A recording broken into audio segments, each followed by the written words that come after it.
Welcome to the November-December 2016 issue of the BVA Bulletin, Volume 71, Number 6. Dale Stamper of Hayden, Idaho, serves as the current national president of the Blinded Veterans Association. Joe Parker of Pisgah Forest, North Carolina, is the national vice president. Paul Mims of Kansas City, Missouri, occupies the position of national secretary, and Joseph McNeil of Columbus, Georgia, is BVA's national treasurer. The district directors are as follows: Dennis O'Connell of Long Beach, New York, representing District 1. David Fox of Kettering, Ohio, the District 2 Director. Vernon Richmond of Haw River, North Carolina, directing District 3. Genesee Amaro of Gilbert, Arizona, is the Director from District 4, while Paul Kaminsky of Middleburg, Florida, represents District 5, and Dr. Thomas Sampieri of Pearland, Texas, serves the BVA membership in District 6. Mark Cornell of San Antonio, Texas, is the association's immediate past national president. Additional appointed officers are Charles Brooks of Kissimmee, Florida, as National Chaplain, Monica Gilmore of Rocky Mount, North Carolina, as the National Sergeant-at-Arms, and two honorary board members, Joe Burns of New Orleans, Louisiana, and Dr. Donald Gagliano of National Harbor, Maryland. Blinded Veterans Association auxiliary officers are as follows: President Sandy Krasnodemsky of Allen Park, Michigan, Vice President Edna Kirksey Dixon of Bay Minette, Alabama, Secretary Benjamin Holmes of Midland, Georgia, and Treasurer Carl Heitinen of Seekonk, Massachusetts. Pam Hogan of Canyon Country, California, is the designated auxiliary reporter, but Edna Dixon has done a pinch-hitting job for her as the author of this issue's Auxiliaries View column. BVA's national headquarters staff members are Executive Director Al Avina, Administrative Director Bridget Jones, National Field Service Program Director Edward Eckroth, and Chief Financial Officer Kathy Rouet. The Director of Government Relations is Melanie Brunson. The National Field Service Training Coordinator is Wade Davis. Christina Hitchcock is the Manager of Projects and Conventions, while the Manager of Communications and BVA Bulletin Editor is Stuart Nelson. The Human Resource Specialist for the headquarters is Chrissy Spence Gilbert. BVA's full-time National Field Service Resource Center officers are Wanda Grover, Richard Lane, and Joaquin Espinoza. BVA National Headquarters is currently located at 125 Northwest Street, Alexandria, Virginia, 22314. Each full-time headquarters staff member can be reached by dialing 202-371-8880 or toll-free 1-800-669-7079, and by then following prompts that connect the caller to the correct department and individual. Email communication will be forwarded to the appropriate recipient when sent through BVA's general email address, bva@bva.org. The organization's combined federal campaign number remains 10513. The BVA Bulletin is published bi-monthly by and for all blinded veterans. There is no charge to receive the print version of the publication, which is available upon request of the national headquarters to any interested individual or organization. Requests for multiple copies will be honored whenever possible. An audio compact disc version is mailed to annual and life members upon specific request. Contents of this issue of the Bulletin are represented by the following major headings: Legislative Update by Melanie Brunson, President's Page by Dale Stamper, Veterans Revered for Selflessness, At Arlington and Beyond, BVA Honors All Veterans, Buck Gillespie, Model of Service by Bob Ashmore, Blind Rehab and the Evolution of an Idea, Veterans Crisis Line offers needed support by Stuart Nelson. A look back at BVA's 71st. Technology promotes effective peer support by Timothy Hornick. Around BVA. Auxiliaries View by Edna Dixon. Observations from Director District 6 by Tom Zampieri. From the Field Staff by Claudia Belk. Of Note, In Remembrance, and A Final Thought. The cover of this issue of the Bulletin reveals a photo of three gentlemen, all of whom are wearing BVA service caps and dark glasses. The gentleman on the left, who is facing inward toward the other two men, is dressed in his Navy Chief Petty Officer attire. The man in the middle, who appears to be looking straight ahead, is dressed in a sport coat but with no tie.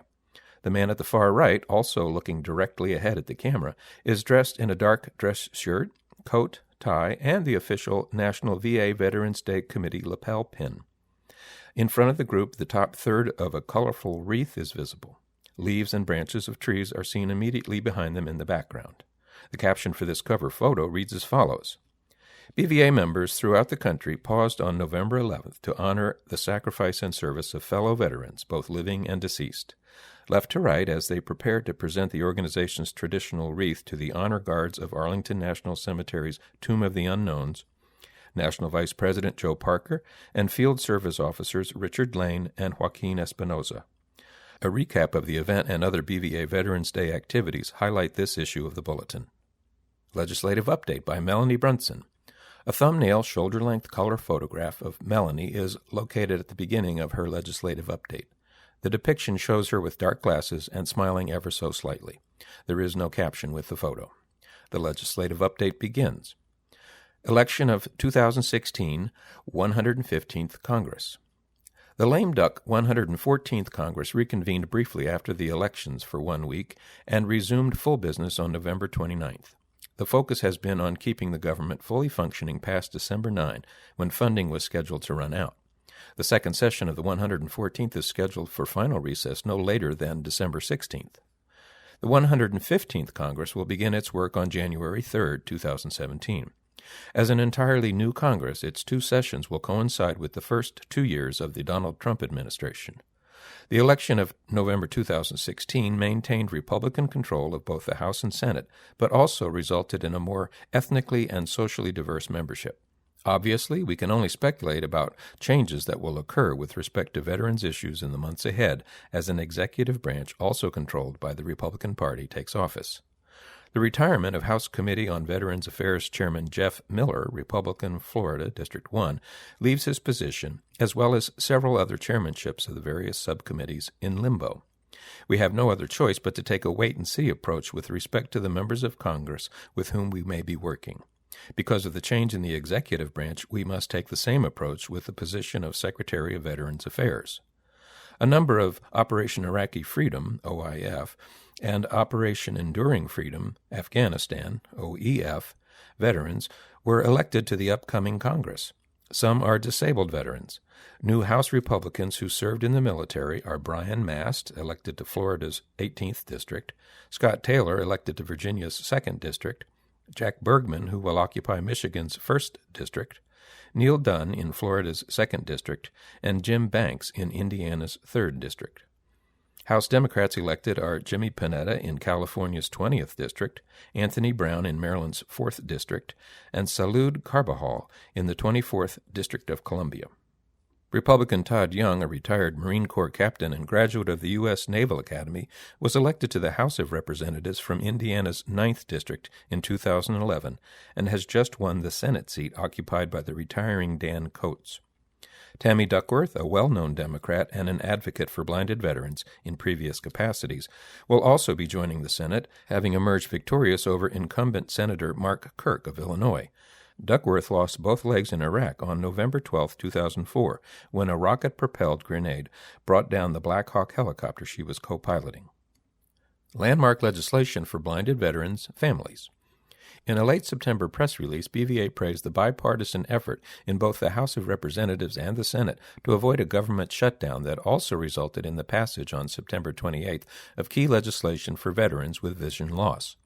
The legislation signed by President Obama on September 30th was a continuing resolution that extended current government funding levels until December 9th. This legislation also gave the Department of Veterans Affairs the statutory authority to provide travel benefits to catastrophically disabled, non-service-connected, blind, and visually impaired veterans seeking rehabilitation services at VA facilities. This was the culmination of 7 years of BVA advocacy during 3 sessions of Congress. The legislation applies similarly to amputees and individuals with spinal cord injuries. The original intent of 2 bills introduced in the 114th Congress as H.R. 288 and S. 171 in early 2015 was for Congress to amend Title 38, Section 111 of the U.S. Code to extend eligibility for assistance with the cost of travel to specialized rehabilitation centers to veterans whose disabilities are catastrophic but not, quote, service-connected, end quote. These bills were introduced by Representative Julia Brownlee, Democrat, California, District 26, and Senator John Tester, Democrat, Montana. The aforementioned bills had numerous co-sponsors among both Democrats and Republicans when the Senate bill was incorporated into the Military Construction and Veterans Affairs, MILCON VA, appropriations bill passed by the Senate earlier this year. Senator Tester was then able to include the appropriations bill in the continuing resolution, which will provide full-year funding for veterans, initiatives, and military construction projects through September 30th, 2017. We publicly thanked Senator Tester in particular for his recognition of the value of rehabilitation services for catastrophically disabled veterans and his commitment to ensuring that those who need such services the most have access to them. The legislation he pushed through will make it possible for a greater number of blinded veterans to gain access to the rehabilitation and care they need in order to live full and independent lives again. The legislation fills a vital need in a fiscally responsible manner by reducing the veterans' need for assisted living and nursing home care. We indeed owe tremendous thanks to Senator Tester and Representative Brownlee for their staunch support for veterans with catastrophic disabilities.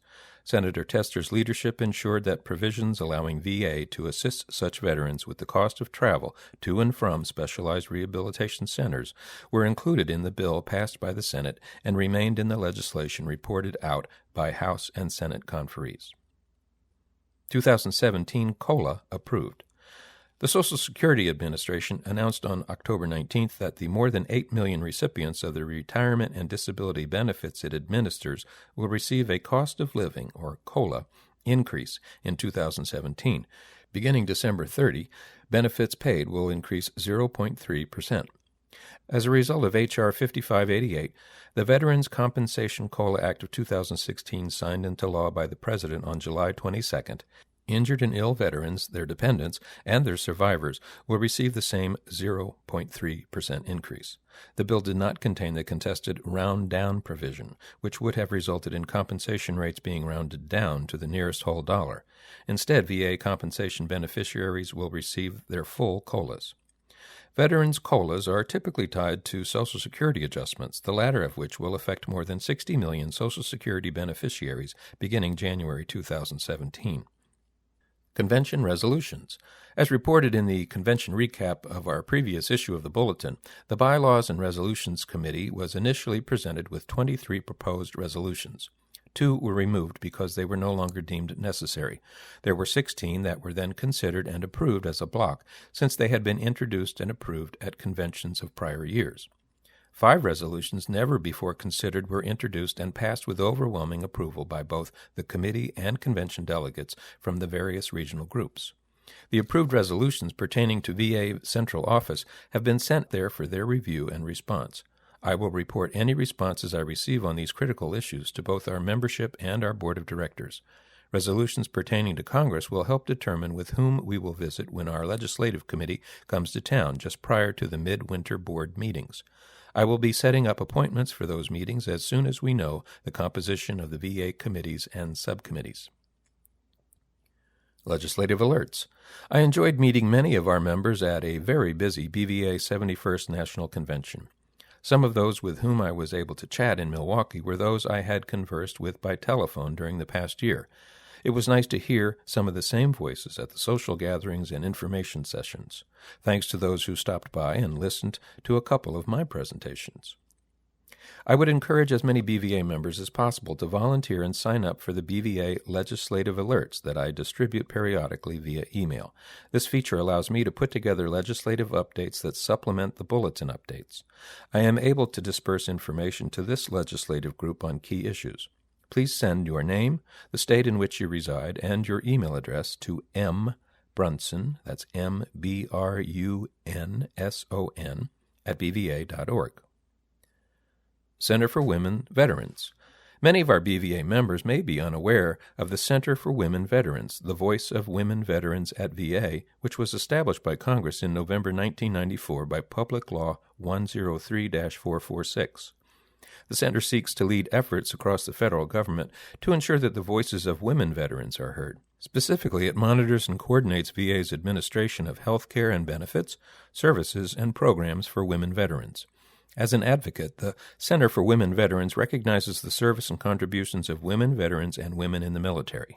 The Center's goal is to raise awareness of the responsibility to treat women veterans with dignity and respect. It also seeks to help women connect with the persons and resources that can help them when they need them the most. The Center sends out updates of particular interest to women veterans about once a week.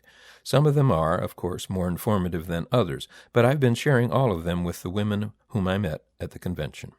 During the convention, a group of women met and decided to establish a special interest group to discuss topics specific to female blind and visually impaired veterans. The participants shared experiences, updates, and information unique to their experience. It is the intent of the group to provide input when deemed necessary and or appropriate to the BVA Board of Directors and those who can bring about change. If you are interested in participating or receiving the updates, please contact Christina Hitchcock by telephone at BVA National Headquarters or send an email to her at chitchcock@bva.org. Christina will then add you to the BVA Women Veterans SIG Google group. The email list currently has 37 participants, and the group intends to have a quarterly conference call since not all of the veterans use email. Please type Women Veterans Google Group in the subject line. Late-breaking House bills. After Thanksgiving, as the end of the 114th Congress approached, both the House of Representatives and the Senate rushed to take action in lame duck mode on as many pending bills as possible, including a few that would affect veterans. Among those passed in the House on November 29th was H.R. 5600, the No Hero Left Untreated Act. The bill requires VA to carry out a one-year pilot program to treat veterans with PTSD, TBI, chronic pain, and opioid addiction, or who have experienced military sexual trauma with magnetic EEG, EKG-guided resonance therapy. The treatment uses magnetic stimulation to help restore proper functioning in the brain. H.R. 5166, as amended, the Wingman Act, would allow veterans to authorize qualified congressional staffers to access their benefits claims information, including medical and pay records. H.R. 3471, the Veterans Mobility Safety Act, as amended, would direct VA to develop a comprehensive policy regarding quality standards for providers who dispense modification services to veterans under the Automobile Adaptive Equipment Program. The bill would also authorize VA to hire and prescribe qualifications for hiring hearing aid specialists. H.R. 3471 now awaits the President's signature, while the aforementioned other bills await consideration by the Senate. There are still other veteran-related bills that are pending in both the House and Senate. We will publish additional information about these bills as soon as any results become available. President's Page by Dale Stamper. A broadly smiling Dale Stamper is seen in a small, shoulder-length, black-and-white thumbnail photograph at the beginning of his column. Dale's formal attire consists of a dress shirt and tie, but no jacket. There is no caption with the photo. A second photo also accompanies the President's Page. It shows Joe Parker and Dale Stamper standing behind the BVA wreath. In the immediate background are additional individuals standing with other wreaths, but they appear small in comparison. In the distant background are trees and shrubs. The caption states, Dale Stamper, right, and Joe Parker stand with representatives of other VSOs and their organizational wreaths near Arlington National Cemetery's Tomb of the Unknowns. Dale's President's Page begins with the following. This past Veterans Day, I again had the good fortune of traveling to Washington, D.C. to represent BVA at a major event. Cora and I arrived at the White House early in the morning for a breakfast given for the invited leaders of the Veterans Service Organizations. We had our photo taken with President Obama. Following the breakfast, we were transferred in a shuttle to Arlington National Cemetery for the presidential wreath-laying ceremony. This is always a powerfully moving ceremony and a great honor to be a part of. Most members of the general public were already seated in the amphitheater, waiting for the program to begin, while we were led behind it near the President as he presented his own wreath. With the wreath presentation completed, Cora left me so that she could sit with BVA staff members in the box seats that had been assigned to our organization. I was guided to the stage with the other VSO national leaders. An amazing thing happened while the President was giving his speech. As background, Cora and I have a friend named Jessa from the Philippines. Jessa works for a non-governmental organization and is currently stationed in Kurdistan, Iraq. During the speech, I was seated on the dais, positioned slightly behind President Obama. Cora was in the BVA box when she received a text from Jessa. Watching the events live on the local CNN affiliate in Iraq, Jessa asked Cora, "Is that Pastor Dale seated on the platform behind the President?" Cora was shocked to receive a text message from someone so far away who was viewing the event in real time. Technology has most certainly changed all of our lives. Things can be viewed as they take place and comments made about those events just as quickly. I'm still amazed at the changes that have taken place in my short lifetime. In this issue of the BVA Bulletin, there is an entry in the Around BVA section about my elk hunting experience. See, Stamper Marksmanship Shortens Week-Long Elk Hunt in Idaho. I have lived in Idaho much of my adult life and have often eaten elk meat. I have heard many a hunting experience during my time, but until recently could enjoy these experiences only vicariously. Now, however, thanks to a device called an iScope, I have had the same experience as other hunters. I literally used my iPhone to make it all possible, lining up a shot accurately and then pulling the trigger. The iScope patented smartphone scope adapter allows hunters to attach their smartphone directly to the eyepiece of their rifle scope. From what I'm told, it allows sighted hunters to look at a targeted area without squinting in one eye and allows use of both eyes. This affects a blind hunter who is depending on a sighted guide who is using the iScope. Using their smartphone's camera, sighted guides can see a full-screen view of what they would normally see through their scope. This new full-screen view allows for easier, safer shooting, better accuracy, and the option of filming a hunt from the eye of the shooter. The iScope fits the majority of scopes that are sold on the market today. It connects to the scope's eyepiece, up to 48 millimeters, with 4 felt-tipped screws for a secure mount that won't harm the scope. The iScope is said to be great for rifles, shotguns, pistols, crossbows, airsoft, and BB guns. It should work with virtually anything that has a scope.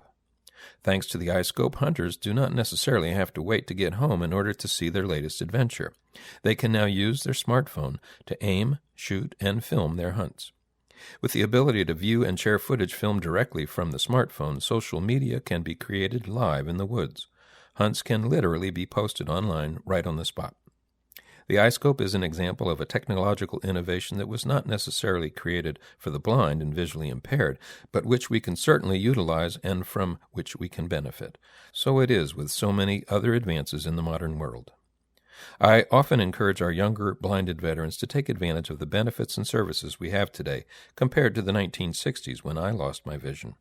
Most of them are already familiar with the latest devices. For older veterans who are not, there is documentation out there that we can still learn what they are and how to use them. Doing so is the roadmap for making our life experiences more extraordinary than ever before. As we approach a time of the year that is meant to be joyous and uplifting, I wish for all of our blinded veterans and their families that very enhancement of their quality of life. May we be enriched by innovations such as the iScope, but also by the things in life that matter most and which are permanent. Our family relationships and our associations with one another through the Blinded Veterans Association. May we enjoy them and treasure them. I wish each of you the best of health and prosperity in the new year. I wish the same for our beloved BVA. Veterans revered for selflessness. 4 photographs comprise this entire section. There is no text other than the captions of the photos, making the page essentially a photo essay or collage. The first of the 4 photos is a side view of BVA's National Vice President dressed in full military Chief Petty Officer white clothing as he salutes the United States flag. In the background are pillars and a crowd of persons seated in box seats that occupy several sections. The caption reads, "Attired in a full Navy officer uniform for the Veterans Day ceremony, Joe Parker offers solemn salute during playing of National Anthem in Arlington National Cemetery's Memorial Amphitheater." The second of the 4 photos reveals a group of individuals wearing flag-holding harnesses in which their flagpoles can rest. Portions of 3 U.S. flags are visible. Front and center in the photo are 2 gentlemen dressed in coat and tie with BVA service caps. They appear somber and serious. The background is similar to that of the recently aforementioned photo. The caption states, "With U.S. and BVA flags in hand, National Field Service Director Ed Eckroth, left, and National Service Officer Joaquin Espinoza stand by for the organizational flag processional that has become a tradition at annual Veterans Day and Memorial Day ceremonies at Arlington National Cemetery. The ceremonies take place inside the cemetery's Memorial Amphitheater." The third photo is a side view of a high school-age young man who is also wearing a harness. His flag is not visible in the photo. His head is turned to speak to another youth who is also not visible in the photo. The background is again pillars within the amphitheater. The caption states, Young men selected by Paralyzed Veterans of America to represent the organization in the traditional parade of flags relished the chance to march with veterans of some 30 other organizations, including BVA. The fourth and final photo of the collage is a 45-degree angle shot of 5 gentlemen saluting a guard who is holding a wreath. Accompanying the group are 2 dogs, one light-colored one on the outside of the group and a darker-colored dog on the inside. The gentleman at the far left is dressed in white, including his service cap.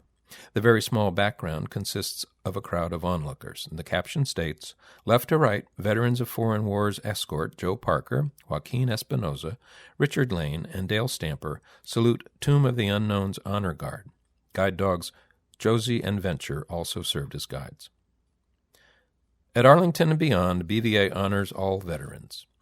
Blinded veterans and their families throughout the country remembered their comrades from all branches and eras of service during regional group activities, ceremonies, parades, receptions, and meal gatherings at homes, businesses, schools, and restaurants, many of which offered complimentary food and beverage.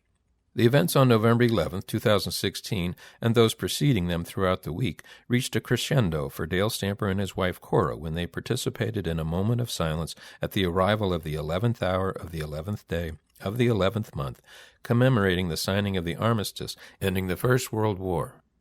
They then witnessed in person the presidential wreath placement at Arlington National Cemetery's Tomb of the Unknowns.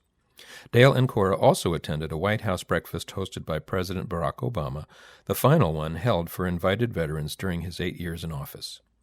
BVA National Vice President Joe Parker and several members of the BVA National Headquarters staff, including newly appointed National Field Service Officer Richard Lane, also attended the traditional ceremony in the cemetery's Memorial Amphitheater following the wreath laying. Dale was seated center stage with other VSO national commanders and national presidents. Each was introduced and asked to stand to be recognized with the name of the organization represented. Now an established tradition for BVA, Ed Eckroth and Joaquin Espinoza marched with the U.S. and BVA flags down an amphitheater ramp and then up again during the awe-inspiring processions of colors to open and close the event. Prayers for veterans were offered by Chaplain Michael McCoy, Director of VA Chaplain Service. Robert Swan, National Commander of the Polish Legion of American Veterans, USA, PLAV, spoke first. PLAV served as this year's host organization, representing the Veterans Day National Committee. Other speakers were VA Secretary Robert McDonald and President Obama. The music was provided by the United States Navy Band. Introducing President Obama, Secretary McDonald outlined some of the recent increases in health care coverage and benefits to veterans during his administration. Quote, "Today, even though there are 2 million fewer veterans than in 2009, there are nearly 1.2 million more veterans receiving some type of VA care and services. 1.2 million more veterans are enrolled for VA health care. 1.3 million more receive disability compensation. 500,000 more veterans have VA home loans. And we've seen a 76% increase in veterans receiving educational benefits," he said. "We've cut veteran homelessness in half since 2010. Veteran unemployment's dropped by over half in the last 5 years, and unemployment for post-9/11 veterans has dropped by 70%. End quote. President Obama used his final Veterans Day speech as a call for unity and to urge Americans to set aside political grievances in order to follow the example of those who fight the nation's wars. "Whenever the world makes you cynical, whenever you doubt that courage and goodness and selflessness is possible, stop and look to a veteran," said President Obama. "They don't always go around telling stories of their heroism, so it's up to us to ask and to listen, to tell those stories for them, and to live in our own lives the values for which they were prepared to give theirs." He went further by declaring it's impossible to serve veterans by doing what they have done for the rest of the country, but that the nation's citizenry can at least try to pay back some of the sacrifice. Quote, "On Veterans Day, we acknowledge humbly that we can never serve our veterans in quite the same way that they served us, but we can try. We can practice kindness. We can pay it forward. We can volunteer. We can serve. We can respect one another. We can always get each other's backs." End quote. The President pledged to continue the never-ending quest to fulfill America's sacred trust with the nation's veterans. "Together we begin this work," he concluded. "Together we must continue to keep that sacred trust with our veterans and honor their good work with our own, knowing that our mission is never done, end quote. Following the ceremony and accompanied by a Veterans of Foreign War escort, Dale, Joaquin, Richard, and Joe presented the BVA wreath at the aforementioned tomb, immediately behind the amphitheater. The BVA contingency later participated in a PLAV-hosted reception at the Women in Military Service for America Memorial just outside the main gates of the cemetery. On November 12th, the Columbus chapter of the Georgia Regional Group participated in the 8th Annual Veterans Day Parade with the generous assistance of the Columbus Antique Military Organization. The group was identified by a banner hanging on the side of their truck. The banner included their regional group name and the BVA emblem.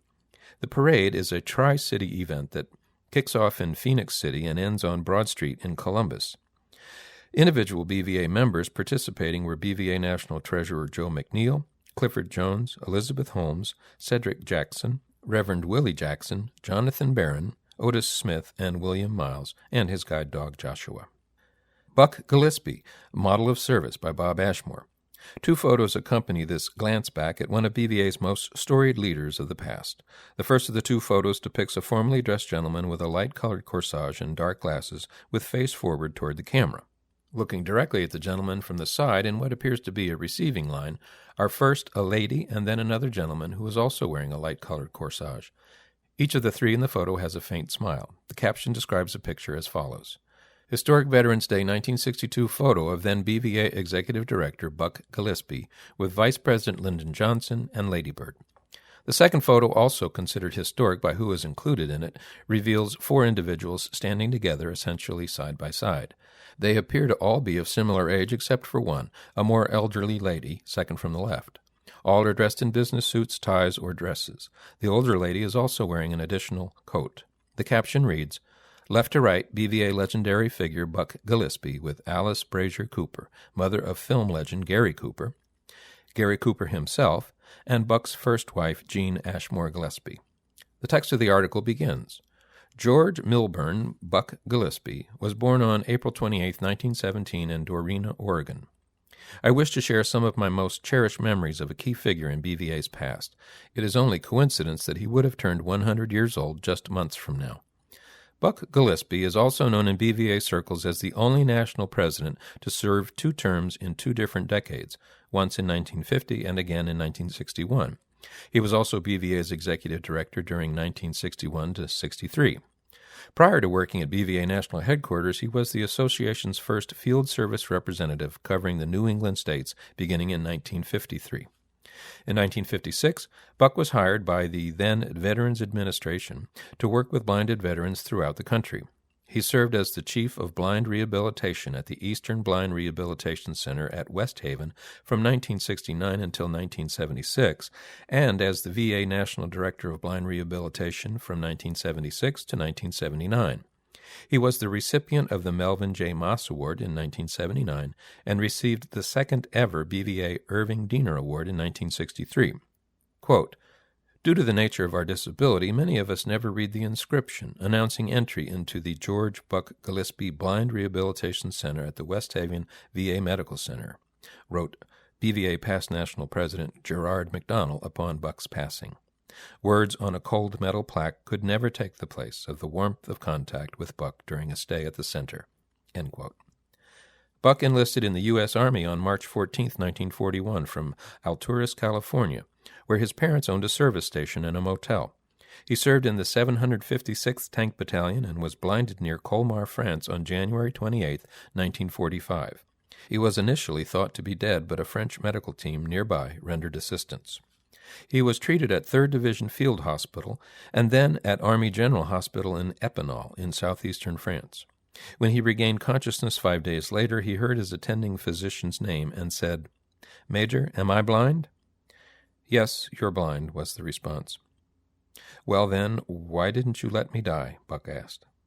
"I'll tell you something, young man," the doctor replied. "They sent you over here to fight in this war, and you've done all the fighting you're going to do. They sent me over to patch you up, so if you'll shut up, I'll get on with what I have to do." Buck was evacuated to the U.S. and sent to McCormick General Hospital in Pasadena, California. He was honorably discharged from the Army on November 21, 1947. He had endured 47 operations. Buck married me when I was an 8-year-old boy. At least that's how he put it to me. My dad had been killed in World War II. My mom, Jean Ashmore, met Buck, who was dating Jean's best friend. That soon changed, and Buck and Jean were married in 1948. He was at McCormick General Hospital when Jean met him. I recall visiting him there often. Buck had a wide circle of friends who did things together. One of the things they did regularly was attend AAA baseball games. After we moved to Monrovia, California, Buck and his friends would sit on the floor of our living room, put a bottle of whiskey in the center, and argue which branch of service won the war. PTSD did not seem to be an issue with them, and contrary to the silence of some World War II veterans, they were quite open about the war and their experiences. Buck was a body and fender man when he enlisted. He had an 8th-grade education. He decided that he couldn't be a very good painter and went back to school, attending high school at night. He decided that he needed to go to class to do that, not just pass a test. So off we went together, Buck, Mom, and I, to Monrovia Arcadia Duarte High School several nights a week. The teacher lectured, and my mom took notes. I sat in the back and did my homework.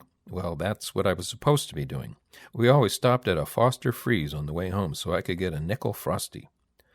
Following high school, Buck attended Pasadena Junior College for 2 years before attending Occidental College to get his Bachelor of Arts degree. Following his graduation from Occidental, Buck became more active in BVA. My mom acted as both his secretary and chauffeur in the Los Angeles area. He was soon hired as a field officer in the New England area to ensure that all blinded veterans were receiving the benefits they had earned.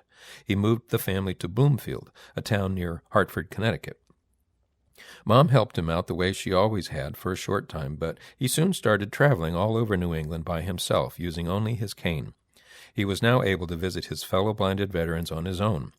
Maine, however, proved more difficult as the veterans were spread throughout the state, and there was little or no bus service where they lived. During the summer before my junior year of high school, Buck and I packed a 5-horse Eventide motor in the back of our station wagon and drove to Maine, where we visited every vet in the state, fishing along the way. The most memorable part of the trip for me, other than just being with Buck, was visiting a home out in the sticks. One time, we were invited in and told to take a seat in an unlighted front room.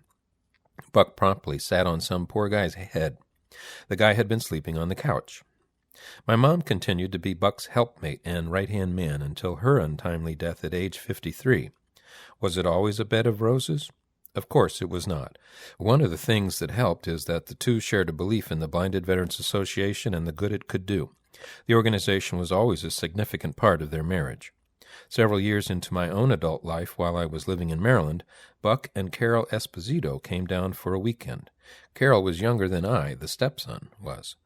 He told me that they planned to get married. On the trip to the train station, my 3 little girls accompanied us. Buck said to the girls, "How would you like me to make Carol a member of the family?" Susie, age 9, said, "Oh, Grandpa Buck, are you going to adopt her?" It only took Buck a few decades to see the humor in that comment. Carol was truly the best thing that ever happened to Buck. She was a remarkable woman, blind from a cancerous condition of her eyes that caused total blindness while she was still a preschooler. I know a couple of things about Buck that are largely unknown. First, the naval base near Boston had a workforce composed almost totally of Caucasians. Buck was able to help an African-American blinded vet get a job there, opening the way for an integrated base. At a naval station in California, he landed a job for a blind man as an electrician. 2 members of Congress are still recognized annually with the Buck Gillespie Congressional Award for their excellent work on behalf of veterans. The awards are presented in the House Veterans Affairs Committee room on Flag Day. My contacts with Buck and BVA eventually became less frequent. I visited him when my Navy career took me to the Washington area, and later he and I again fished together during his tenure at West Haven. Buck always caught the biggest and greatest number of fish on our outings. I repeat, always. Buck was asked by VA after his retirement to visit Washington as a consultant. He and Carol arrived for one of those trips. He took sick abruptly and suddenly passed away at his hotel in Alexandria, Virginia on September 21, 1995. Carol passed away a little over 3 years ago in June 2013. 2 books have been written about the 756th Tank Battalion. The first is the 756th Tank Battalion in the Battle of Cassino, 1944, by Robert Fazenden. The second, the 756th Tank in the European Theater, was written by his wife Carol and published in 1999. Blind Rehab and the Evolution of an Idea. At the age of 18, as a member of the 111th Artillery in the Virginia Army National Guard, Herb Patterson was in the middle of 6 months of training when his unit was activated in 1961. He was ordered to join it at Fort Campbell, Kentucky. After serving his active duty assignment, Herb's unit returned to Richmond, Virginia. He then served 9 years with the Army National Guard and 12 years with the Virginia Air National Guard. In 1990, Herb retired from the Henrico County, Virginia Division of Police as a major and an assistant chief of police in his 28th year of service. He also retired from the Virginia Air National Guard as first sergeant of the Combat Support Squadron with a total of 21 years of service. He was forced to retire as a result of his retinitis pigmentosa. His sight had become more limited, and night vision was now a concern. "I would like to have worked longer, perhaps having a shot at chief of police," he said. "I would also like to have remained in the Air Guard a little longer." As is the case with the life plans of many BVA members, however, the eye disorder prevented these events from occurring in Herb's future.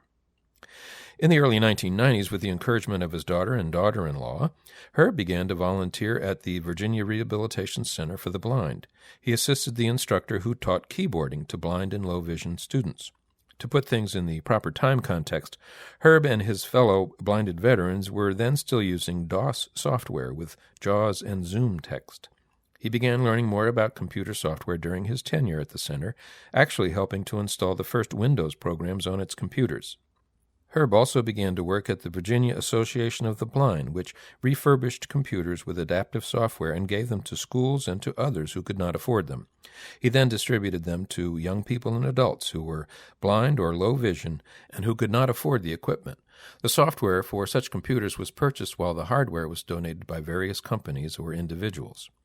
Herb did the same thing with the Lions of Virginia, which had a program to collect and refurbish adaptive equipment such as computers and CCTVs, and then take them to young people with vision problems. The Lions purchased the software and some parts and pieces needed for the refurbishing. "This is how I started helping others with blindness or low vision receive their adaptive equipment," he said. In the early 2000s, Herb started receiving blind and low-vision services at the McGuire Medical Center in Richmond. He had also placed some refurbished computers with JAWS, OpenBook, Zoom Text, and a talking typing tutor in the BVA volunteer office for training purposes in the late 1990s. Quote, "Those two experiences were my first contacts with BVA and the Visual Impairment Services team, coordinated by Evelyn Cabrera-Heatwole. It was Evelyn who helped me get registered with VA and later joined the Richmond chapter of the Blinded Veterans Association." End quote. At first, Herb did some formal blind rehabilitation training with the Blind Outreach Services therapist at the Hunter Holmes McGuire VA Medical Center. A few years later, the facility was one of several to begin a VA Vision Impairment Services Outpatient Rehabilitation, or VISR, program. Quote, "Training centers such as this one are the result of BVA recognizing the need for this type of blind and low vision training to supplement the 13 major blind rehabilitations," Herb said. BVA was instrumental in lobbying and supporting this effort, and I was one of the first to receive training from the therapist in our VISR program. End quote. At one of the Mid-Atlantic Regional Group meetings, a BVA member suggested that the group try to collect equipment that was no longer being used by blinded veterans or from the families of deceased members. The idea was that the collective group could refurbish the equipment and get it to low vision or blind school children in the area. "We found that schools may have adaptive equipment to assist the students, but that they may not have the equipment at home due to cost," he said. "Since I was already doing some of this within our Richmond chapter, I suppose this is how I became involved with this program," he said. Herb and his fellow regional group members had to depend on one another to get the word out about the refurb program. They would collect the computers, CCTVs, or any other devices that helped with low vision or blindness. The Lions of Virginia Foundation supplied the needed software: Windows X, Office programs, JAWS, Zoom Text, OpenBook, and any other special software. After cleaning the computer hard drives, installing the new software, and otherwise getting the machines ready, Herb would frequently get requests from instructors at the rehab centers, vision teachers from around the state, and sometimes through word of mouth by someone who knew about the program. With the help of my wife and others, we would deliver the computer, set it up, and make sure the recipient could get started on it, he said. An important note is that all of the adults and children receiving the computers were taking or had taken lessons using the adaptive software, end quote. According to Herb, the feel-good personal rewards for him and his colleagues have been amazing when they have been able to get a CCTV, a computer, or some other type of adaptive equipment out to a young person who can use it to do their homework at home. They take ownership, he believes, and a new world is opened up to them, just as he himself and many of his blinded veteran friends have experienced. I cannot see the faces of the young people we have helped, but I can hear the enthusiasm in their voices, he said. Of course, the sighted person helping me tells me the reaction of the person receiving the equipment. Herb believes that if the accessibility equipment is just sitting at a veteran's home and not being used, there are others who can benefit from it. The program may not be as active as it was, but if I get a call from a teacher or from a young person's family, I will try to find the equipment that might help that student, he said. We may be blinded veterans helping blinded veterans, but we are also here to help others in the blind communities in which we live. Veterans Crisis Line offers needed support by Stuart Nelson. VA has extended its outreach directly to veterans and their families, VSOs, community-based organizations, and local healthcare providers in an effort to assure them that support is available whenever, if ever, they need it. The REACH VET program, begun this fall, seeks to enhance veteran care by using data to identify veterans at high risk for suicide, notifying VA providers of the risk assessment, and allowing providers to reevaluate and enhance the care of such veterans. As part of this outreach, the Fleet Reserve Association and BVA jointly hosted an information session on October 21st with Caitlin Thompson, VA's National Mental Health Director of Suicide Prevention and Community Engagement. Dr. Thompson is responsible for policy development and provider-patient education in the areas of suicide awareness and prevention, implementing assessment and treatment strategies, and the dissemination of new findings in the area of suicide throughout the VA system and broader community. Between 2001 and 2014, the age-adjusted rate of suicide in the U.S. adult civilian population increased by 23% overall. For veterans, that rate increase was 32.2%. Broken down, the percentage increase for male veterans was 30.5% and 85.2% for females.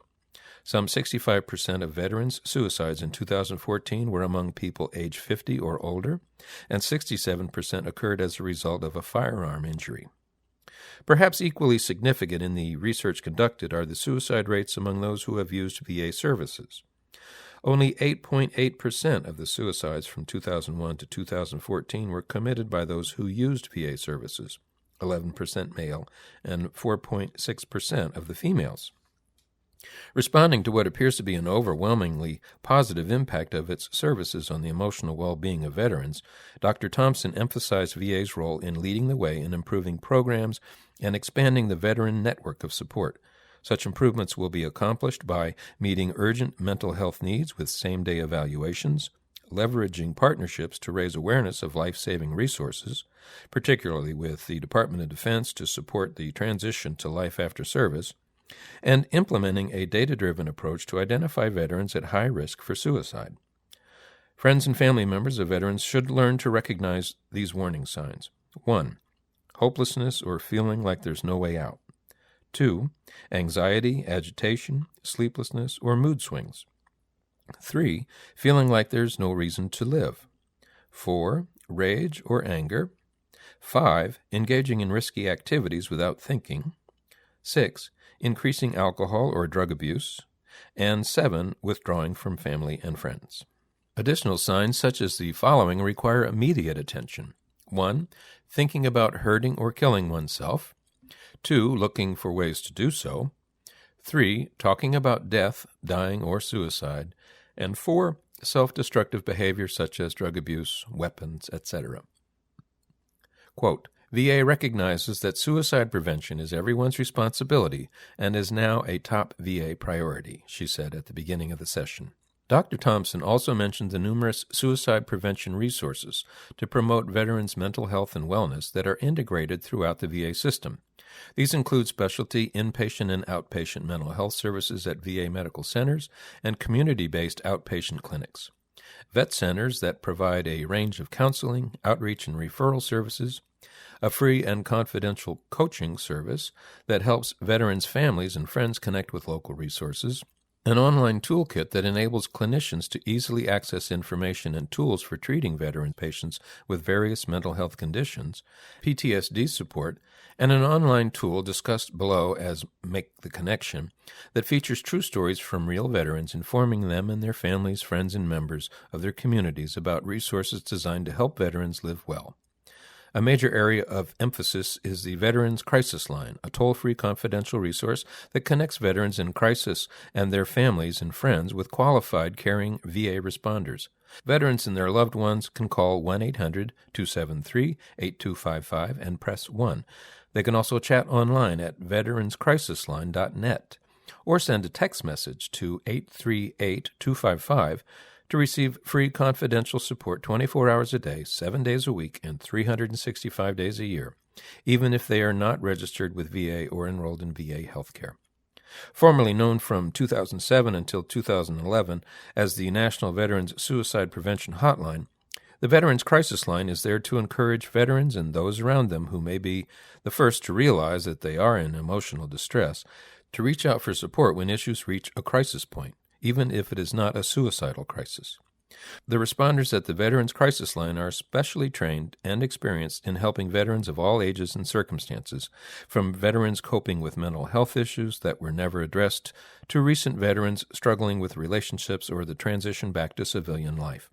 They provide support when such issues and others, such as chronic pain, anxiety, depression, sleeplessness, anger, and even homelessness, reach a crisis point. Many of the responders are veterans themselves and understand what they and their families and friends have been through. For additional information and available materials, visit veteranscrisisline.net. Additional resources and perspectives are available at www.maketheconnection.net. Powerful personal stories and testimonials from veterans of all service eras, genders, and backgrounds are at the heart of Make the Connection.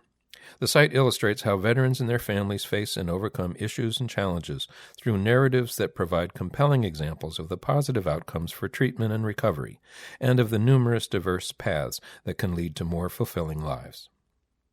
A look back at BVA's 71st. 5 additional photos from the recent BVA 71st National Convention in Milwaukee have been included on a single page of this issue. Similar to what was done earlier for Veterans Day, there is no text other than the descriptive caption for each photo. The first of the 5 photos depicts from the side a male veteran with a BVA service cap seated in a wheelchair that is being pushed by a younger lady. They have stopped to interact with a younger-looking man who is kneeling beside the wheelchair to speak to the veteran face-to-face. The young man is smiling broadly while the other 2 are sporting more serious looks.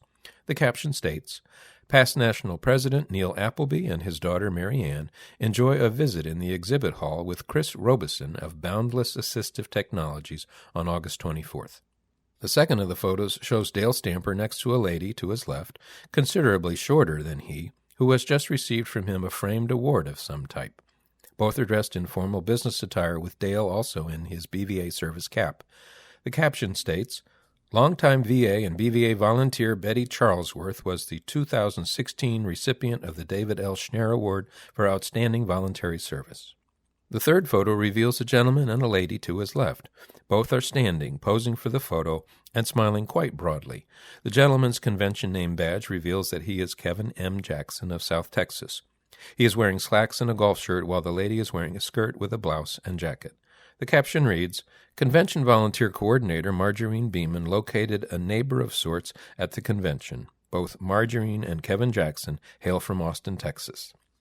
Still another photo, the fourth in the collage, reveals a lady dressed in formal attire and speaking to a group of persons in front of her. In the photo, she has her arms outstretched, perhaps illustrating a specific point or expressing doubt about something. The caption states, "Boise, Idaho VIST Coordinator Valerie Duffy stresses major point as she addresses the topic, See Blindness in a New Way." Val's popularity as part of the auxiliary program at each recent convention has made her presentations an almost annual occurrence. The final photo in the sequence is an angle view of 2 older-looking gentlemen, one of whom is closer to the camera than the other. The first gentleman is wearing a BVA cap and touching two different parts of a motorcycle. In the background is a gentleman wearing a vest with various military patches, a baseball cap, and a DAV shirt. In the background are other persons standing. A portion of one additional motorcycle is also visible. The caption states, Viper Ride organizer and tail gunner John Carter gets feel of motorcycle prior to embarking on day-long August 21st journey with pilot Mike Pitlick. Technology Promotes Effective Peer Support by Timothy Hornick. Peer support is one of our greatest tools we can learn to use as we contend with and eventually overcome a disability. From our BVA regional groups to the VA Blind Rehabilitation Centers, we depend on peer support to instill hope, learn new tips, and build camaraderie among us all. Unfortunately, blindness restricts our abilities to engage in many of these types of programs. However, these restrictions need not exist with respect to the technologies we receive from the BRCs. To aid us in our use of adaptive technology and to increase participation in teleconferencing services that facilitate peer support programs for blinded veterans, I encourage our members to participate with the Heinz Blind Center Alumni and Blind Vet Tech teleconferences. The Heinz Blind Center Alumni offers teleconferences on iOS and GPS devices in addition to Windows computers. These occur on the first Tuesday and Thursday of the month at 10 a.m. Central Standard Time. The number to dial in is 800-767-1750 with an access code of 44125. The Blind Vet Tech teleconferences offer a general monthly technology and Mac OS session. These teleconferences differ from the aforementioned ones as each month has a specific topic and live demonstration or tutorial on the subject. The Blind Vet Tech teleconferences occur on the second Thursday of the month for the monthly Mac OS Talk and the third Thursday for the monthly Tech Talk. Both begin at 7 p.m. The call-in number is 866-820-9940 with no access code needed. The two teleconferences demonstrate what is possible when blinded veterans come together and learn to use technology to enrich their lives. Starting up one's own peer support teleconference requires only a free service like freeteleconference.com or Skype, a core group of contributors, and the desire to assist fellow blind and visually impaired veterans. This is the simplest method to resolve the complicated problems throughout the existing BVA communication channels. For more than a year now, I have been submitting short articles to the Bulletin about technology and how it can expand and broaden our horizons.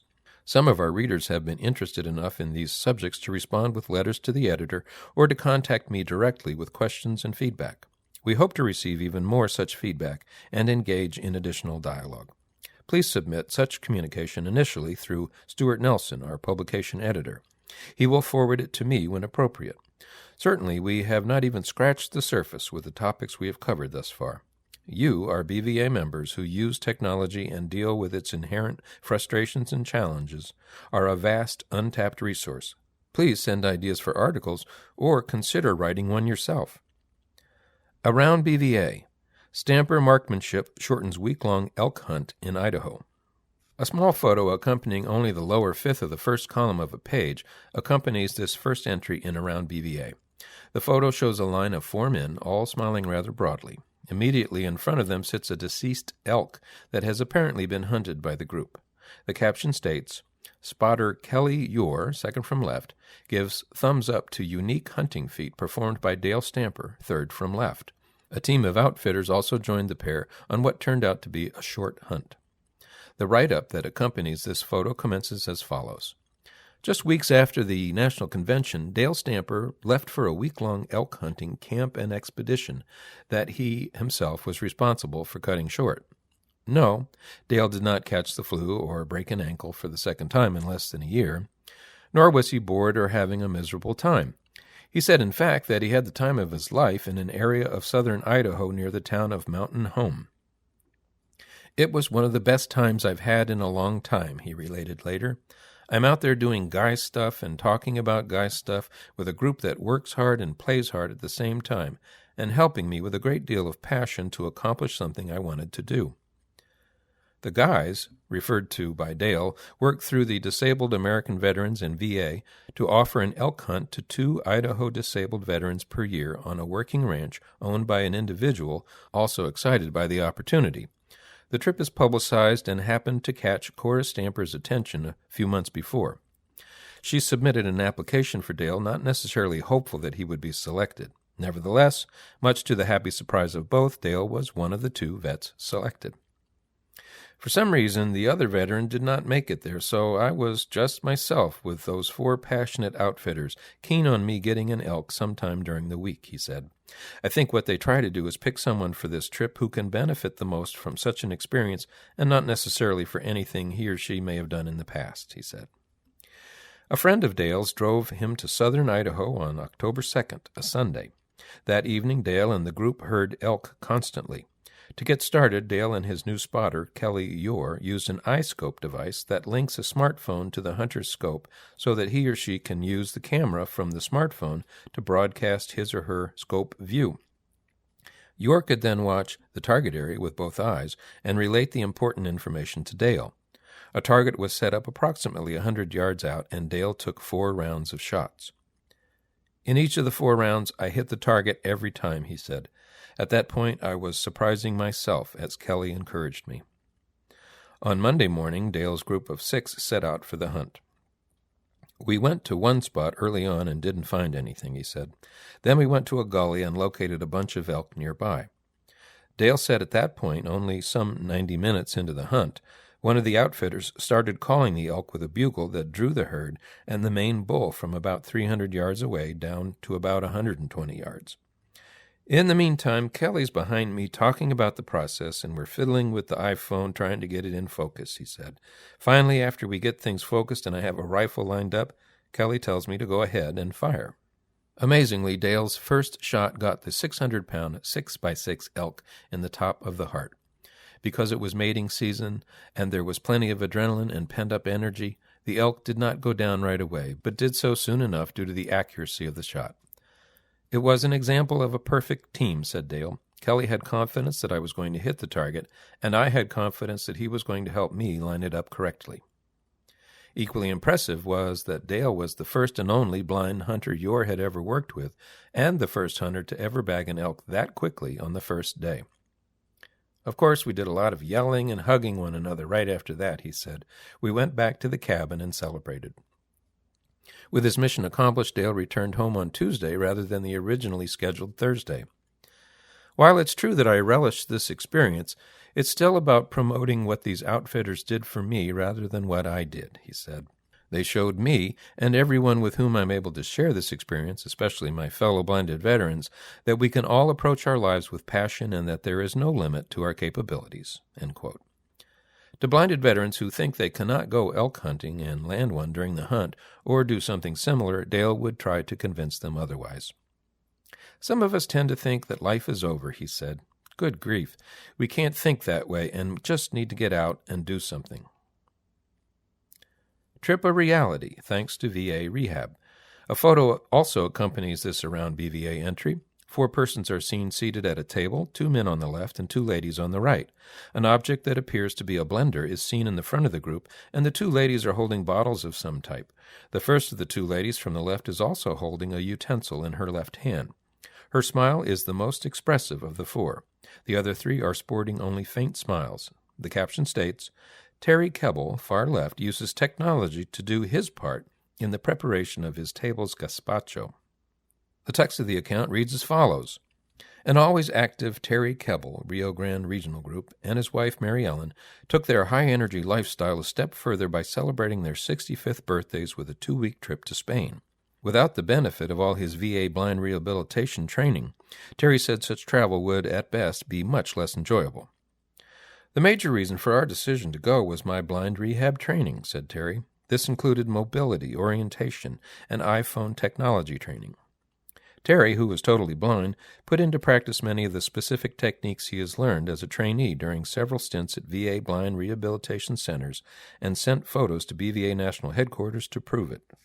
"I was able to navigate cobblestone walkways and steps with my white cane, and I demonstrated the arm bar technique to the coach driver so that he could assist me during exits from the coach," he said.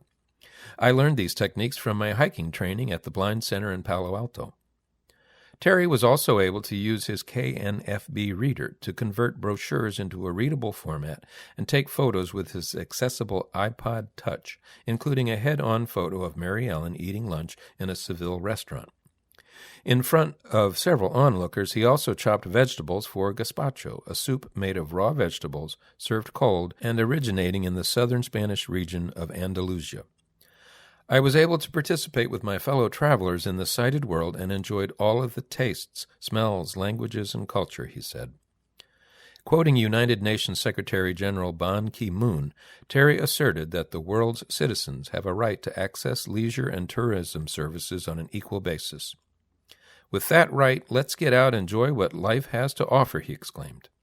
Most certainly, Terry is one to practice what he preaches. White Cane Day activities offer outreach opportunities.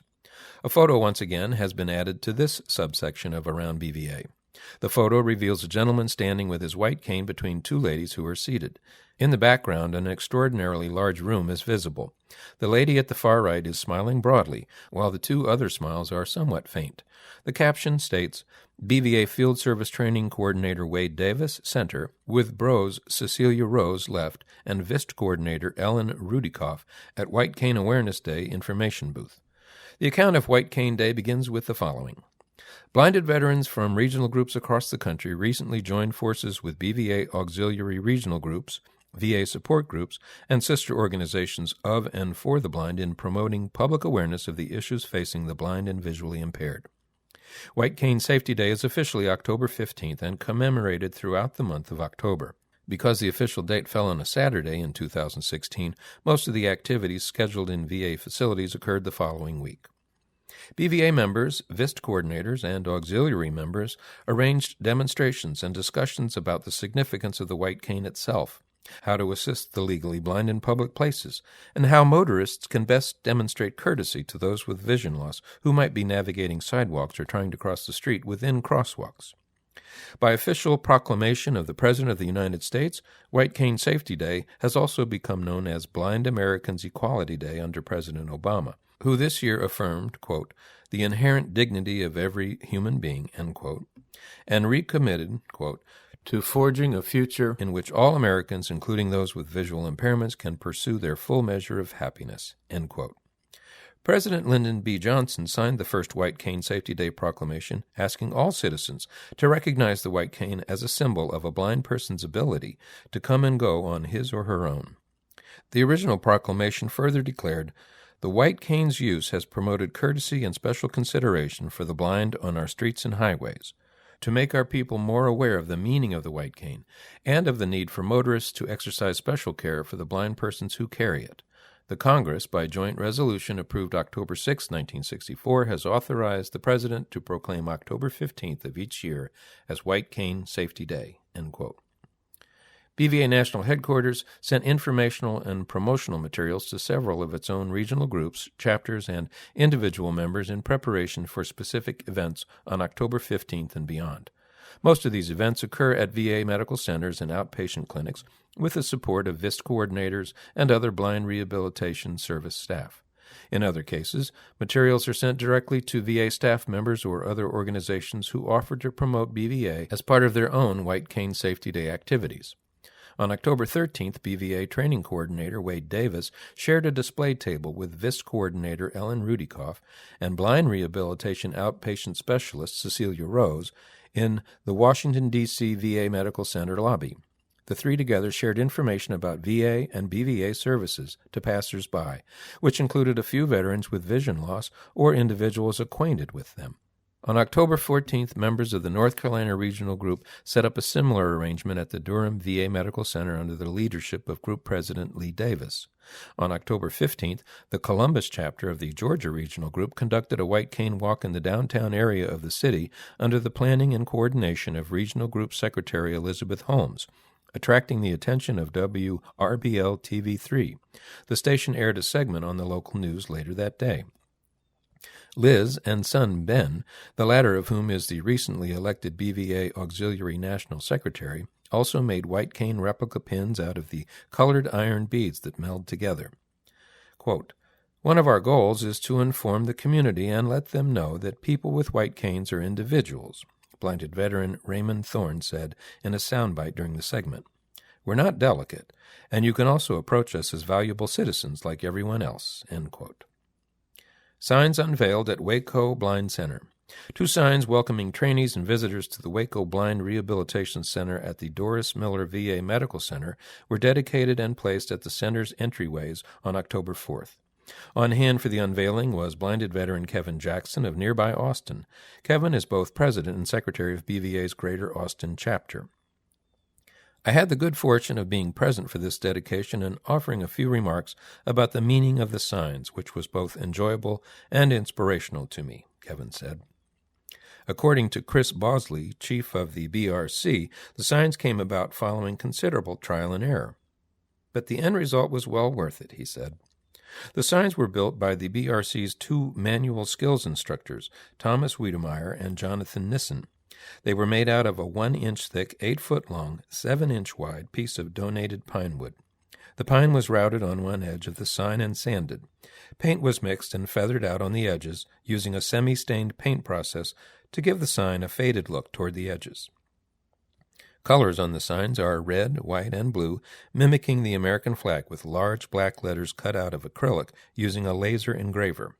White star templates were cut out from the laser and spray painted on the sign. On the bottom right corner is the engraving, Blind Rehab Service 2016. To give the sign a personal touch, World War II veteran Robert W. Winslow of Kansas signed one of them after completion, said Bosley. Both signs have the same message to all who enter our BRC. The price of freedom is seen here. Kevin said the interpretations of the signs could be twofold. First, that veterans who attend the BRC have dedicated their lives as a price for freedom. And second, that the same individuals now exercise their freedom as they attend the BRC and serve as ambassadors for other blinded veterans who should do the same. Hopefully more of our veterans will take advantage of this great program and facility, said Kevin, who also helped 3 additional blinded veterans complete the application process for membership in BVA during his visit. One veteran told me that he had never been treated as well his entire life as he had there, end quote.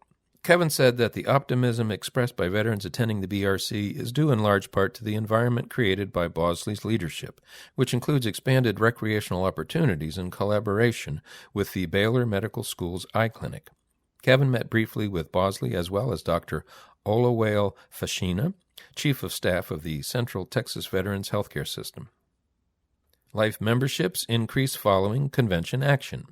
BVA has added 87 new members to its ranks since the approval of a bylaw amending offering life membership and associate life membership to all blinded veterans at a discounted rate of $20. Membership coordinator Cecilia Montenegro announced the increase at a November 16 National Headquarters staff meeting. Included in the new members were 6 honorary memberships for World War II veterans.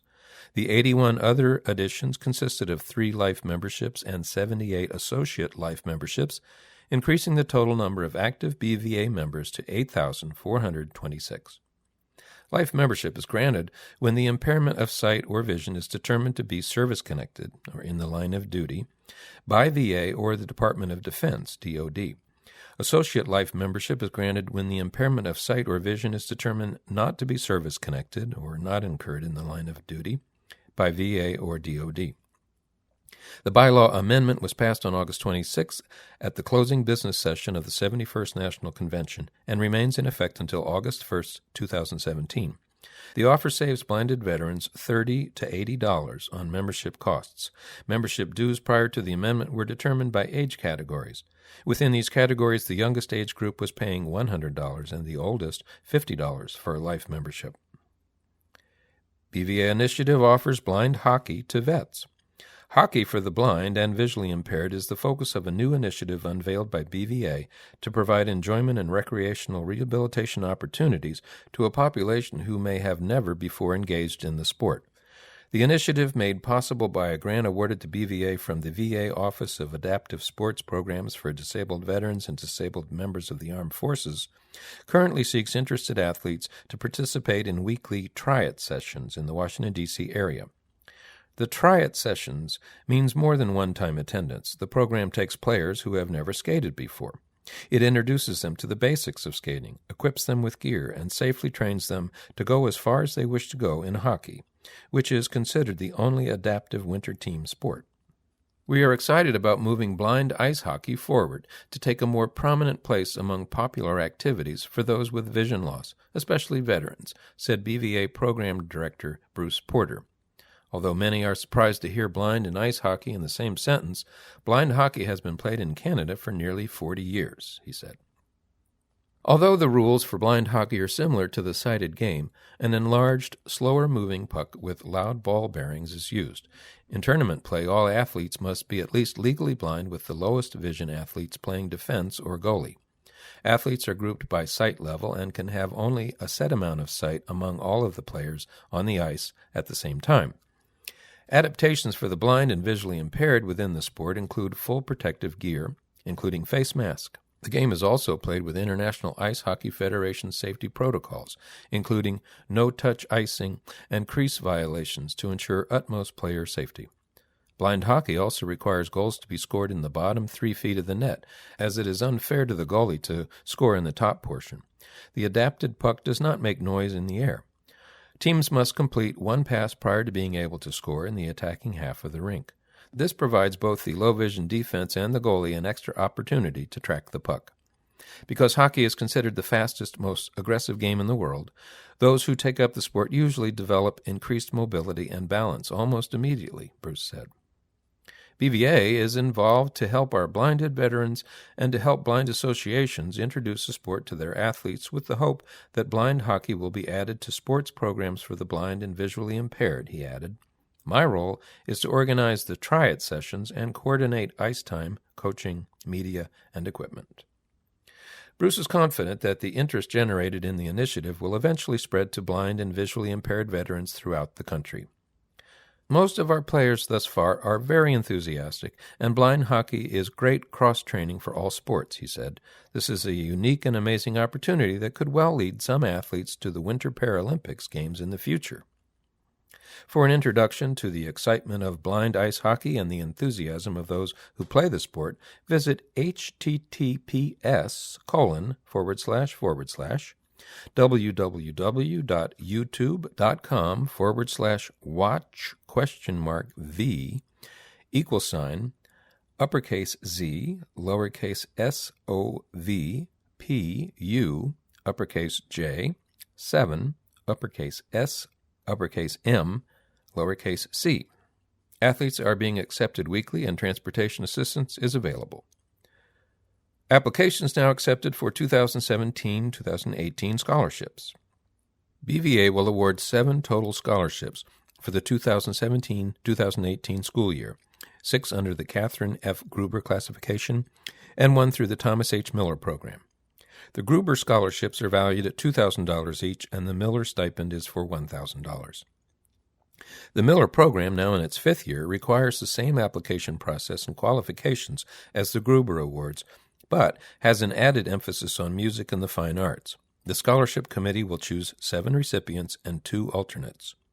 Dependent children, grandchildren, and spouses of both blinded veterans and active duty blinded service members of the U.S. Armed Forces are eligible for the scholarships. The veteran must be legally blind, and the blindness may be either service-connected or non-service-connected. The veteran need not be a member of the Blinded Veterans Association. To be eligible for the scholarship, an applicant must have been accepted for admission or already be enrolled as a full-time student in an accredited institution of higher education or business, secretarial, or vocational training school. BVA began its first scholarship program 34 years ago. The awards are intended to defray a student's educational expenses, including tuition, books, and other academic fees. Scholarship payments will be made by BVA directly to the educational institution. The scholarships will be awarded on a, quote, most highly qualified, end quote, basis, utilizing the following criteria: answers to questions on the application form, transcripts of high school and or college records, 3 letters of reference, and a 300-word essay relating to the applicant's career goals and aspirations, as well as past awards and achievements. Scholarships are awarded for 1 year only. Applicants are advised that the BVA National Board of Directors has determined that Gruber and Miller scholarship recipients are limited to a total of 4 scholarships during their college careers. Applications for the scholarships may be accessed and downloaded at bva.org by emailing the request to projectassistant@bva.org or by sending a written request via postal mail to BVA National Headquarters, 125 Northwest Street, 3rd floor, Alexandria, Virginia, 22314. Completed applications and supporting materials must be returned to BVA no later than Friday, April 21, 2017. Due to time constraints related to processing the applications for the Scholarship Committee's review, applications arriving subsequent to the aforementioned deadline will not be accepted. Incomplete applications will not be submitted to the Scholarship Committee. It is the responsibility of the applicant, not BVA, to ensure a complete application. Rio Grande Support Group gets voting machine demo.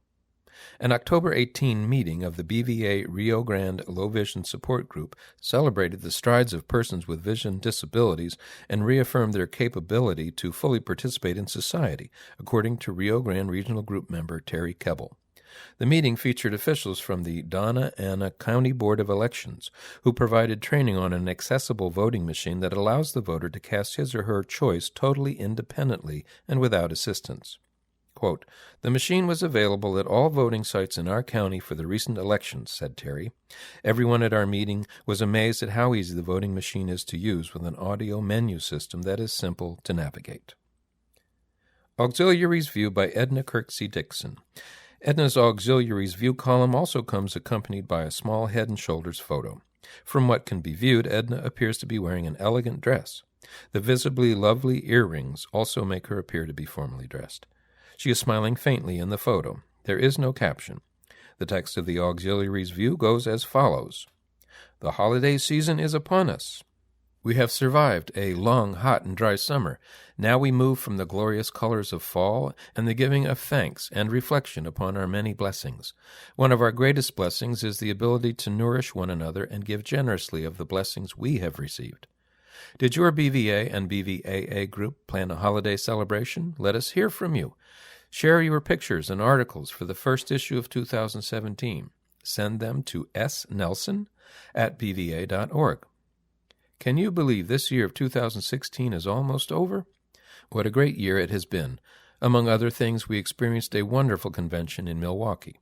Thank you, Christina, and thank you to all of your wonderful assistants. The BVA Georgia Regional Group honored 20 BVA members and 5 BVAA members with a picnic at Cooper Creek Park on September 3rd.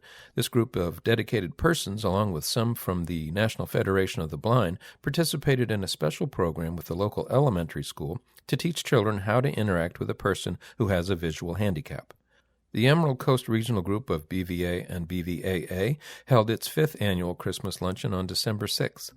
We came together in the private dining room of Sonny's Barbecue and brought gifts for the Biloxi Blind Rehabilitation Center. Each of our members participated with T-shirts, briefs, or lightweight jackets to be presented to the BRC. The room was festively decorated in the Christmas theme. A local veteran came to play the guitar, and a local group sang Christmas songs. A professional photographer took a group photo, as well as a pose of each couple. The national organization of the BVA Auxiliary is still receiving new members and renewals of membership. If you have not sent yours in, please do so to Carl Heitinen, 14 Marehaven Drive, Seekonk, Massachusetts, 02771. Are you volunteering and keeping a list of your volunteer hours? This is very important. We not only help others, but benefit ourselves when we serve our veterans. Patty Hale would welcome your notes and emails. P.O. Box 739, Wenatchee, Washington, 98807, or email waya@pacifier.com. We wish each and all a Merry Christmas and a Happy Hanukkah. May you and yours have a blessed New Year. Make a veteran happy by saying, "I love you," and then giving them a hug. Observations from Director, District 6 by Tom Zampieri. A thumbnail headshot photo of Tom Zampieri with the U.S. Capitol Rotunda in the background accompanies Tom's column. There is no caption with the photo. Tom's observations begin with the following. In our most recent National Board of Directors meeting during the convention in Milwaukee, our district directors voted to take turns contributing a brief article to the Bulletin. Since we now have 6 issues per year, the opportunity is there for each of our 6 district directors to submit something once a year. Melanie's legislative update in this issue mentions the veterans who have been recently elected to Congress. A sizable number of them are under 50 years of age. While the election of these veterans is both interesting and significant, it's also noteworthy that the percentage of members of Congress who served in the uniformed services could slip to less than 17%, the lowest percentage since before World War II. The representation of veterans in Congress has declined steadily since it peaked at 74% for the House, 1969 to 1970, and 78% for the Senate, 1977 to 78. As few as 73 veterans will head to Washington in January. The final number will not be known until mid-December after Louisiana's runoffs take place for the 3rd and 4th districts. The number in the Senate increases by 1 to 21 veterans.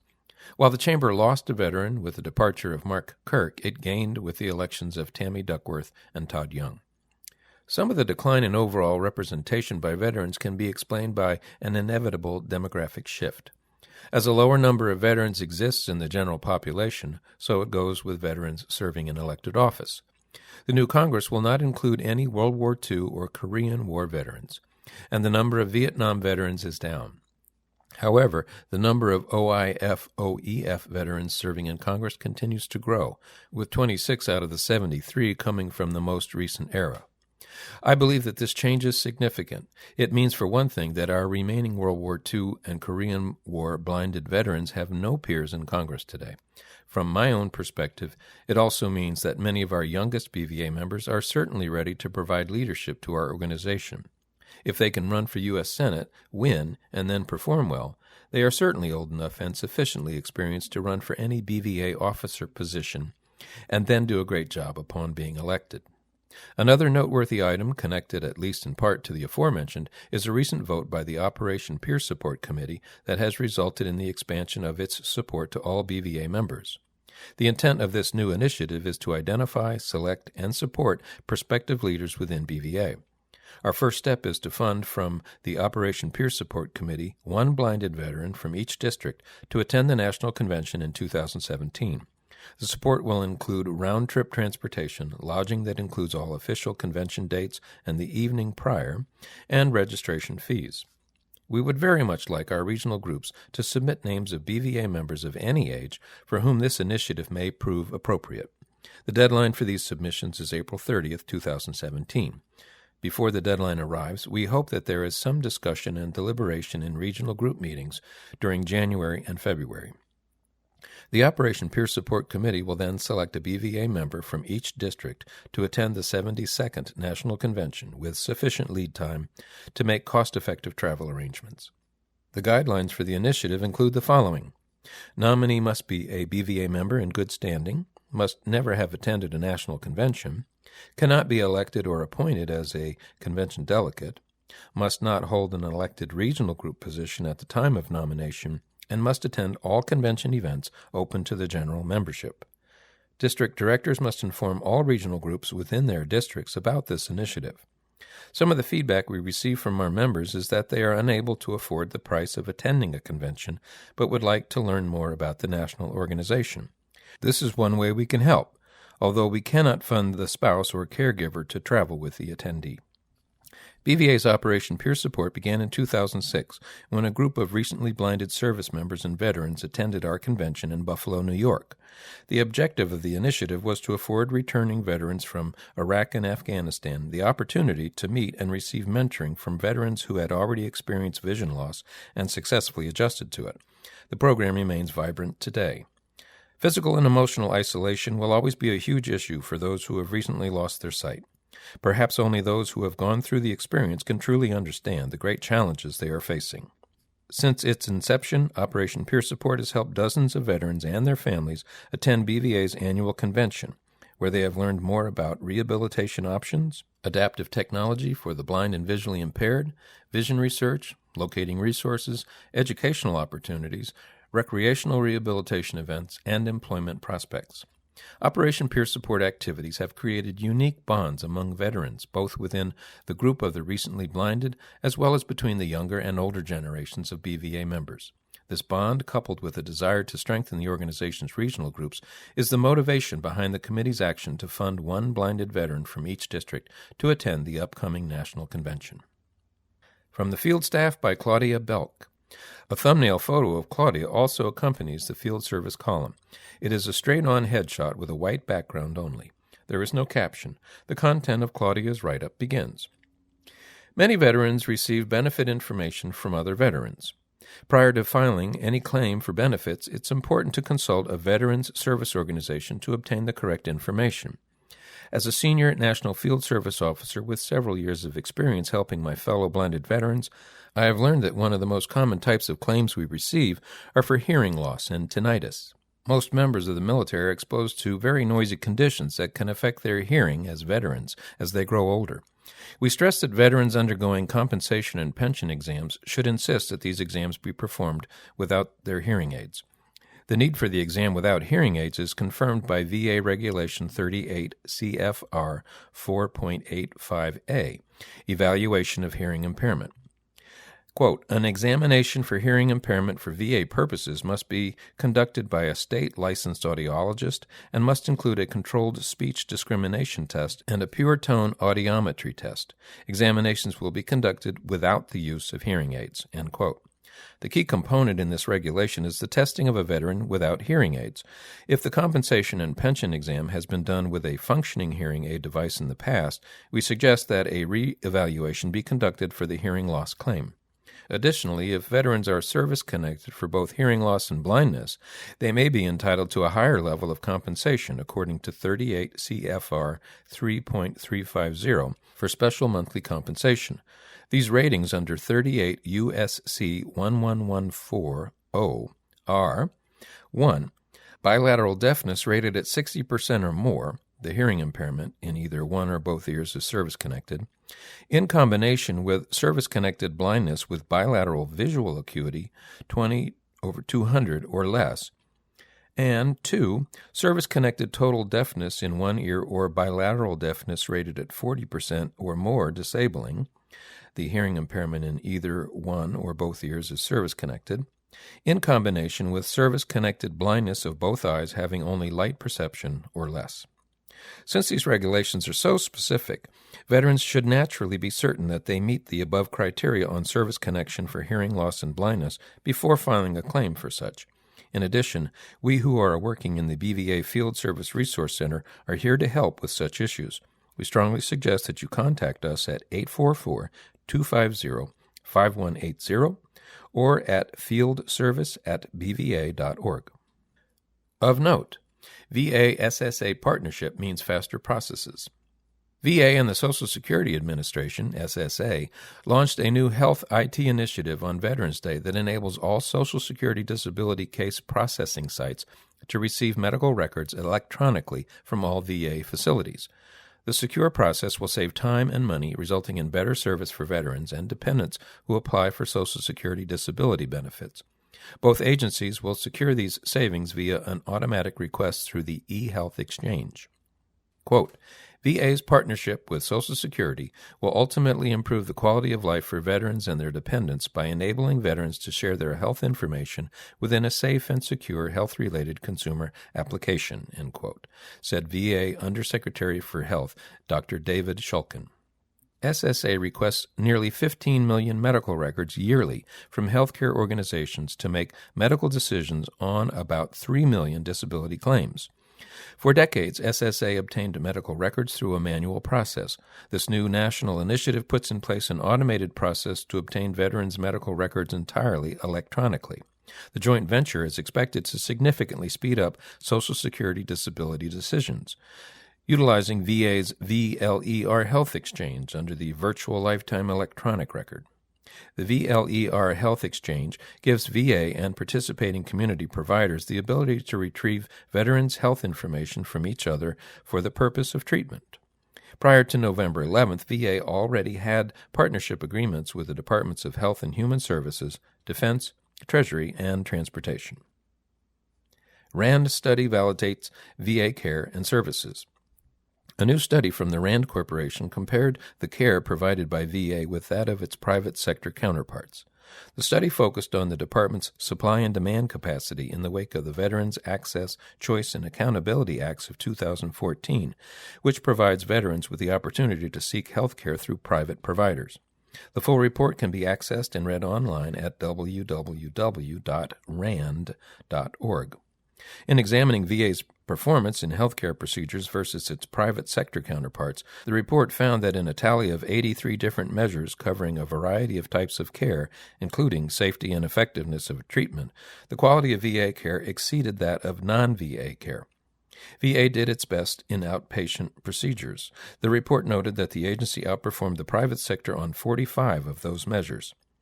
The field was more mixed when it came to inpatient procedures. VA was equal to the private sector when it came to 17 measures, but scored worse on 11 measures. The agency was only better than the private sector on 8 inpatient measures recorded. The report added that there was a wide variation in the level of care across VA facilities. Puppy with a Purpose showcases America's vet dogs. America's Vet Dogs, a major sponsor of recent BVA national conventions and most notably the event's President's Reception, is being featured by NBC's Today Show. On August 22nd, the past convention's official opening day, Today welcomed a new Puppy with a Purpose from America's Vet Dogs. The puppy is an 8-week-old male black Labrador retriever named Charlie, who will one day be a service dog for a veteran in need.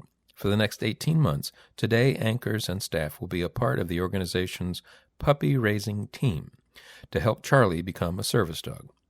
With the guidance of Olivia Poff, an experienced dog handler and now an America's Vet Dogs guide dog mobility instructor, the Today team will help raise and train the puppy in NBC's Studio 1A during the show. At the end of 18 months, the puppy will continue its formal service dog training with a certified instructor and will be matched with a disabled veteran.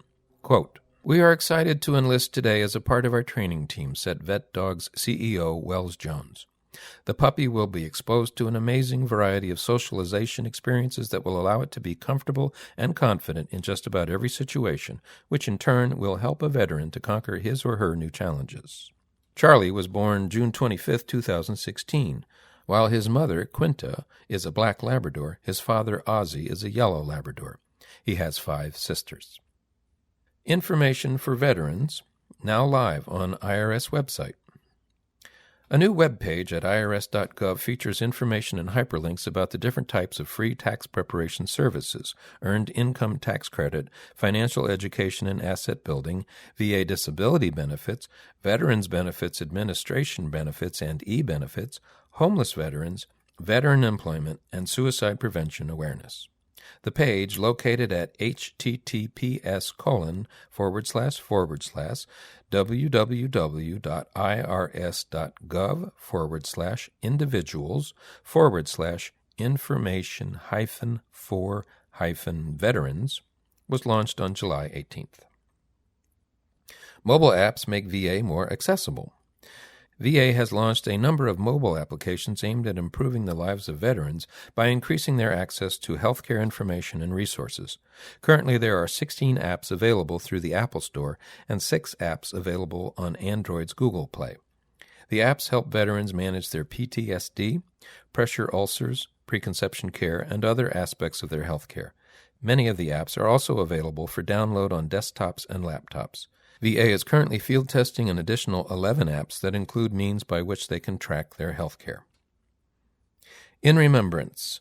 This issue's In Remembrance section is accompanied at the bottom of the page by a graphic consisting of a very short rectangular box containing identical-looking holiday wreaths on each of the 2 horizontal extremes. Between the 2 wreaths is the following message. The BVA National Board of Directors and National Headquarters staff wish blinded veterans and their families a joyous holiday season and a happy new year in 2017. The major content of In Remembrance consists of the following. The Blinded Veterans Association deeply regrets the passing of the following blinded veterans. From the Florida Regional Group, William Abraham, Michael Chomyak, James C. Delosier, Irene Doyle, Paul W. Gant, John T. Howell, Charles LaBerge, William J. Mason, Harold N. Miller, Cecilia B. Park, Efrain Martinez Rios, Edward B. Seaman, Philip Washington, Betty G. Wilson, John E. Winnetts. From the Georgia Regional Group, Florence E. Bailey, Lillian L. Smith.